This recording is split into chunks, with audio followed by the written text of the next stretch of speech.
So I have already created my background layer. Make sure the background is black. And now select the text tool. The font size is 500.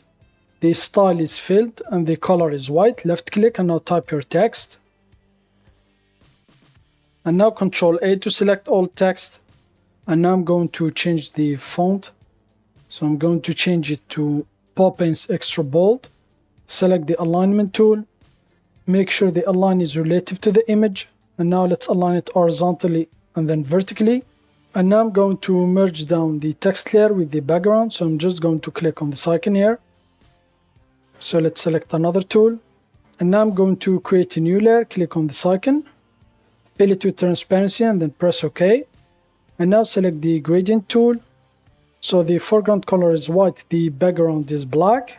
And the gradient is FG to BG RGB, the shape linear. And now make sure in the repeat here to change it to sawtooth wave. And now just trace your gradient. So if I trace, so here it is.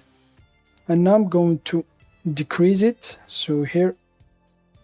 So hold the Control key to move your gradient by degrees. So I think I'm going to leave it here. Now press enter.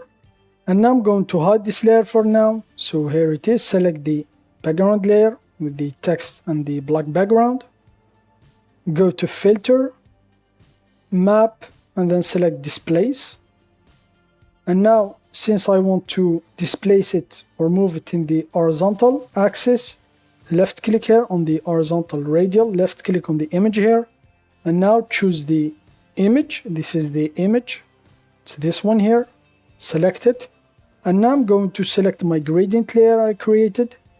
This one here. So just select it even though it's not visible. Double click. And now, for example, if I uncheck this icon here, so I can move the sliders horizontal and vertical separately. For example, if I move the vertical displacement, it doesn't do anything because I added an image only on the horizontal radial here, because I added an image or the gradient, the image I want to use for my displacement only on the horizontal or radial. And now I'm going to move the horizontal, so here. So as you can see, it gives it the kind of glass effect. So you can also click on the plus and minus icon here to increase or decrease the value. So I think I'm going to leave it here and now press OK. And now I don't need the gradient layer. Select it and then delete it.